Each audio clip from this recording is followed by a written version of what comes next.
যখন আদান প্রদান চলে, এই মুহাব্বতের সাগরে যখন আল্লাহ এবং তার রাসূল ডুব দেয়, এমন মুহূর্তে আল্লাহ পাক রব্বুল আলামিন নবীজির কাছে বলতেছেন, রাসূল তুমি আজকে আমার জন্য কি আনছো দাও। আল্লাহু আকবার। আজকে তুমি আমার জন্য কি আনছো দাও। গোলাম হয়া মালিক হয়া গোলামের কাছে চাইতেছেন, মালিক হয়া গোলামের কাছে চাইতেছেন। আবার কেমন মালিক, কেমন মালিক, কেমন মালিক? বলে যিনি 7 আসমানের মালিক, 7 জমিনের মালিক, সমস্ত জগতের মালিক, আর জান্নাতের মালিক, 7 জাহান্নামের মালিক। আমার আপনার নবীজিকে কি করে? আমার আপনার নবী হাদিয়াতুল ফখরে রাসূল, ইমামুল আম্বিয়া, সাইয়্যিদুল আম্বিয়া, সাইয়্যিদুল খালায়েক, আহমদ মুজতাবা, মুহাম্মাদুর রাসূলুল্লাহ সাল্লাল্লাহু আলাইহি ওয়াসাল্লাম নবীজিকে কি করেন? নবীজি ঘুমাইয়াছিলেন উম্মে হানির ঘরে। আল্লাহ পাক রব্বুল আলামিন নবীজির কাছে পাঠান জান্নাতি যানবাহন, পাঠান জান্নাতি হাই কমিশনার হযরত জিবরাইলকে পাঠাইয়া নবীজিকে ঘর থেকে ঘুম থেকে জাগাইয়া জমজমের পাশে শুয়াইয়া বুকের থেকে নাভি পর্যন্ত ফাইরা ভিতর থেকে কলব নামক একটা বস্তু বের করে জমজমের পানি দিয়া ধোয়াইয়া জান্নাত থেকে আনা রেশমি রুমাল দিয়ে ঢাকা স্বর্ণের পাত্রে রাখা ঈমান এবং হিকমতের অক্সিজেন ভিতরে পুশ কইরা আবার হযরত জিবরাইল এমন করে ইশারা করে নবীজির সিনায় সিনায় জোড়া লাইগা যায়। আরে নবীজির সিনায় সিনায় জোড়া লাগলে কি আগের মতো থাকেনি? কোন দাগ টাগ থাকেনি? কয় না না না, আগে যেমন ছিল তার থেকে বেশি নূরে নূরান্বিত হয়ে যায়।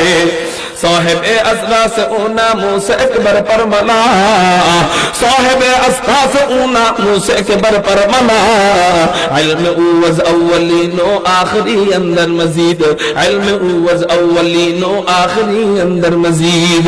এবার সিনায় সিনায় জোড়া লাগা যায়। জোড়া যখন লাগে বলেন তো কোন রাতের ঘটনা বলতেছি? জোরে বলেন। যারা মেরাজের ইতিহাস জানে না একেবারেই, এরা এটা বলবে হুজুর গাঁজাখড়ি কথা করতে পাইছেন আপনি, এডি নবীজিরে করছে, এডি আসেনি কোন জায়গায়। বলে আছে, সিয়াসিত্তার কিতাব ঘাটেন, আমরা ওগুলা ঘাইটা সব হাদিস একত্রিত করে এক কোলটা বাইন্দা এরপর আপনাদের সামনে বলি। আপনার যদি দেখতে মনে চায় তাহলে আপনি সিয়াসিত্তার হাদিস ঘাটাঘাটি করবেন, মেরাজের রজনীর আলোচনার মধ্যে ঘাটাঘাটি করবেন, ইনশাআল্লাহ পাবেন।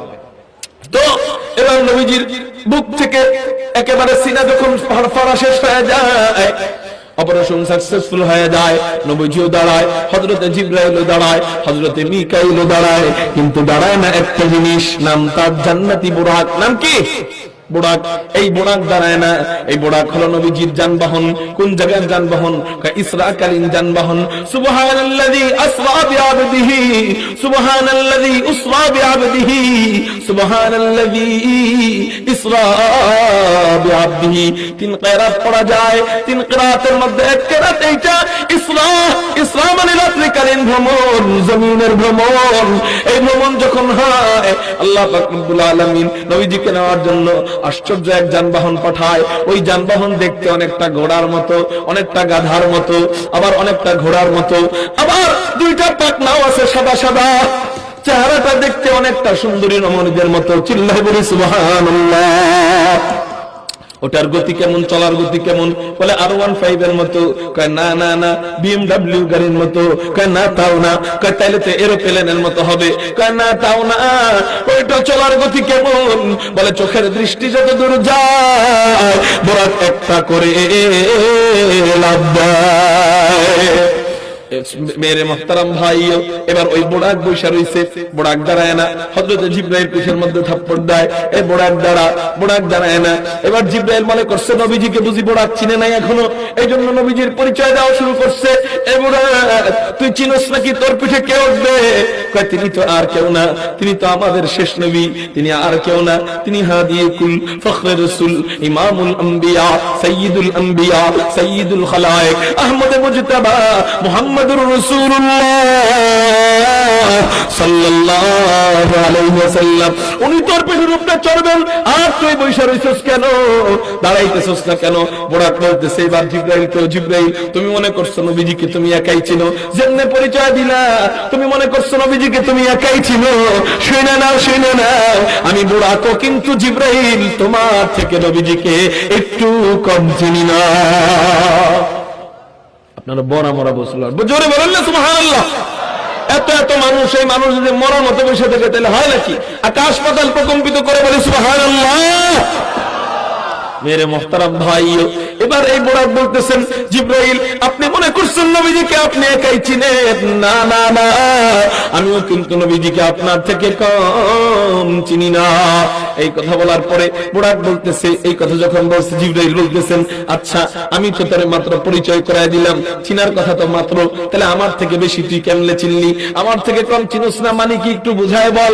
এবার বুড়া বলতেছে, শুনেন জিবরাইল শুনেন, আপনি যখন আমাকে জান্নাত থেকে নিয়ে আসতেছিলেন আমি তখন দেখতে পাইলাম জান্নাতের গেটের উপরে একটা সাইনবোর্ড, ওই সাইনবোর্ডে কি যেন লেখা দেখা যায়, আমি ওখানে পড়ে দেখলাম, ওখানে লেখা দেখা যায় লা ইলাহা ইল্লাল্লাহ মুহাম্মাদুর রাসূলুল্লাহ সাল্লাল্লাহু আলাইহি ওয়াসাল্লাম। শুধু তাই না, শুধু তাই না, আপনি যখন ফেরেশতাদের মসজিদে নামাজ পড়তে ঢুকলেন, বাইতুল মামুর মসজিদে নামাজ পড়তে ঢুকলেন, আমারে বাহিরে দাঁড় করায় রাখছিলেন, আমি মনে করেছিলাম এখানে বুঝি ভিন্ন কিছু লেখা থাকবে, কিন্তু ওখানেও তাকায় দেখলাম ওই মসজিদের প্রধান ফটকের উপরে একটা সাইনবোর্ড, ওখানে লেখা দেখা যায় লা ইলাহা ইল্লাল্লাহ মুহাম্মাদুর রাসূলুল্লাহ সাল্লাল্লাহু আলাইহি ওয়াসাল্লাম।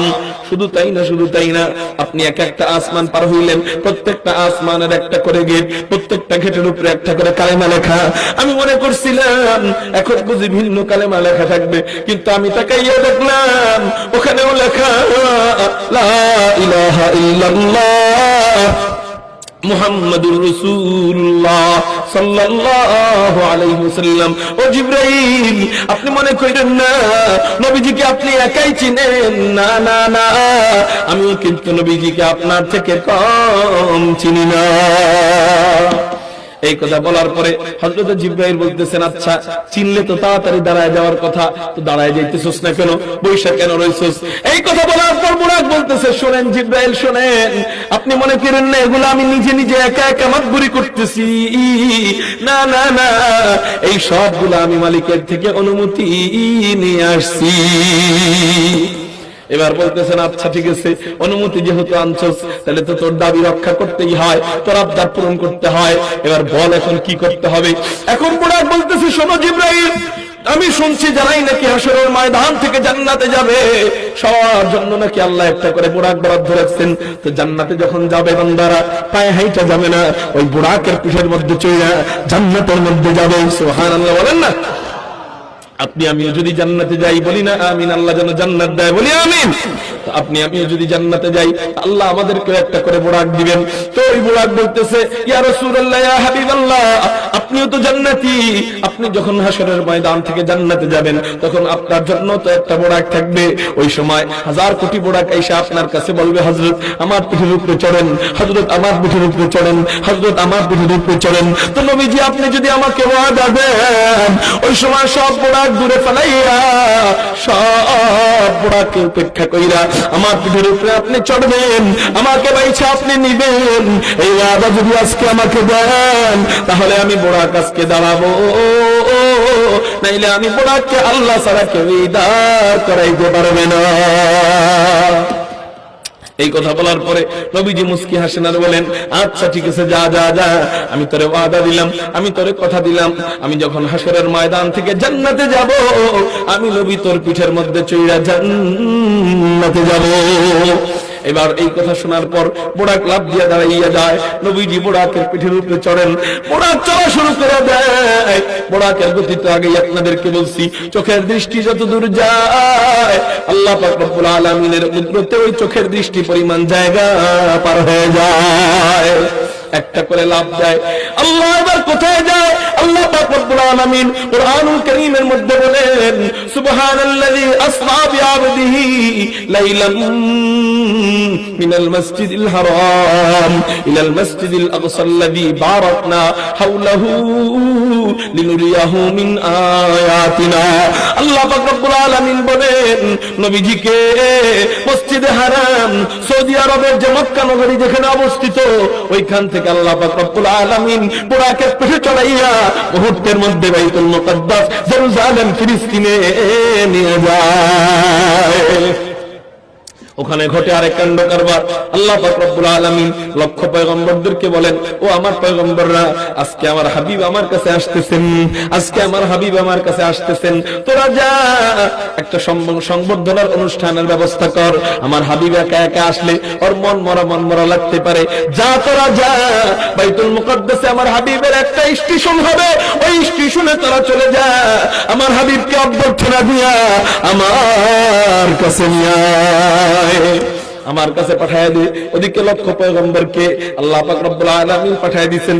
আপনারা বলতে পারেন যে হুজুর পয়গম্বররা তো মারা গেছে, মরা পয়গম্বররা আবার আসে কেমনে? আরে মিয়া শুনেন, হাদিসের মধ্যে পাওয়া যায় নবীরা মওতের পরে আবার নতুন করে জিন্দা হয়। নতুন করে কি হয়? নবীরা কবরের মধ্যে কি আছে বলেন না? জীবিত। নবীরা কবরের মধ্যে জিন্দা। এটা হলো আহলুস সুন্নাত ওয়াল জামাতের আকীদা। তো নবীরা কবরে যাওয়ার পরে জিন্দা হয়। ও মেরে মুহতারাম ভাইয়ে, আল্লাহ পাকের কুদরতে আল্লাহ পাক রব্বুল আলামিন নবীদেরকে পাঠাইয়া দেয় বাইতুল মুকদ্দাসে। বাইতুল মুকদ্দাসে পাঠাইয়া দেওয়ার পরে আর একটি কাণ্ড করবার, নবীজি বুড়াকের পিঠ থেকে নামেন, নামার পরে সব নবীরা গাইয়া আসে, মুসাফাহা করে, মুসাবাহা করে, মুসাবাকা করে, মুহানাকা করে, মুলাকাত করে। এবার নবীরা আনন্দ ফুর্তি করবেন। নবীদের আনন্দ ফুর্তির পালার সময় হয়। বলে নবীরা আনন্দ ফুর্তি করেন কি দিয়া? বলে নবীরা আনন্দ ফুর্তি করেন নামাজের মাধ্যমে। বলতেছিলাম নবীরা আনন্দ ফুর্তি করেন নামাজের মাধ্যমে। কিসের মাধ্যমে বলেন না? নামাজের মাধ্যমে।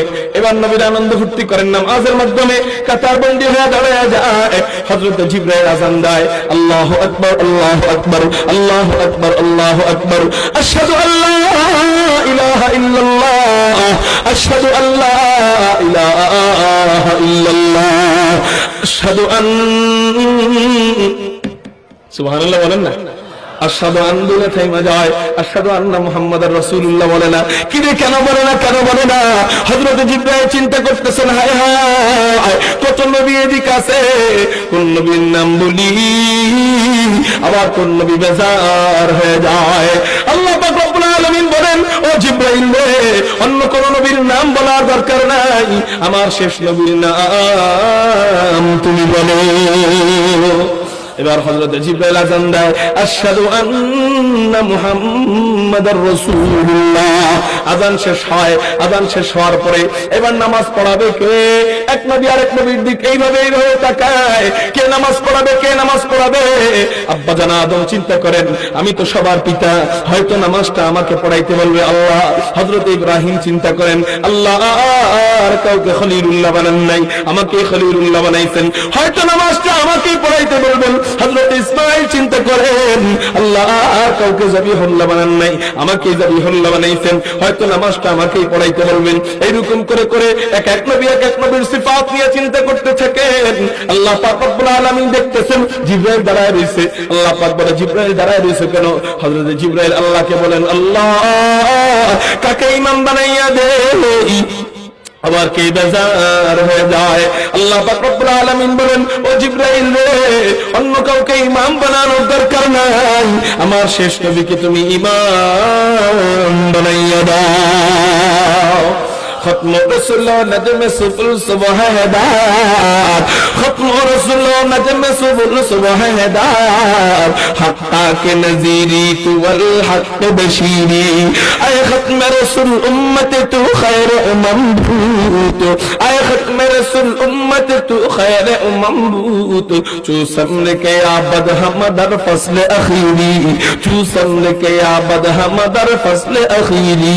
বলুন সাল্লাল্লাহু আলাইহি ওয়াসাল্লাম। এবার হযরত জিবরাইল নবীজির হাত মুবারক ধইরা ইমামতিতে পাঠাইয়া দেয়। এই জন্যই তো নবীজির নাম ইমামুল আম্বিয়া।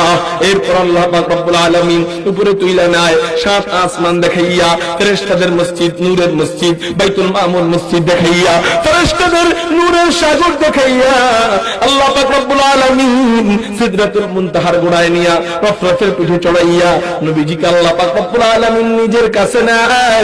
কত কাছে নেয়? বলে সুম্মা দানা সুম্মা দানা সুম্মা দানা ফাদাল্লা ফাকানা কাবা কাউসাইনি আও আদনা। ধনুকের দুই মাথা যত কাছে, তার থেকে বেশি কাছে। কয় তার থেকে কত বেশি কাছে? আল্লাহ পাক বলেন আও আদনা, তার থেকে আরো কাছে। কয় তার থেকে কত কাছে? এটা আমি জানি আর আমার হাবিব জানে, আর কারো জানার প্রয়োজন নাই। আল্লাহ মুসাকে বলেন, মুসা লান তারানি মিরা সাদ তুরে মুসা লা জবাব, লান তারানি মিরা সাদ তুরে মুসা লা জবাব, হর চা আদ দোস্ত আত সর पे ने गर्दन मता चश्मे इबरत भी चदा दर कसद শাহানন্দরা। আল্লাহ মুসাকে বলেন, ও মুসা, দেখার সামর্থ্য তোমার নেই, মুসাকে বিদায় করে দেয়। আর আমার নবীজিকে আল্লাহ কত গল্প সাজাইয়া নিজের পাশে বসাইয়া বসাইয়া লম্বা সময় পর্যন্ত গল্প স্বল্প করে।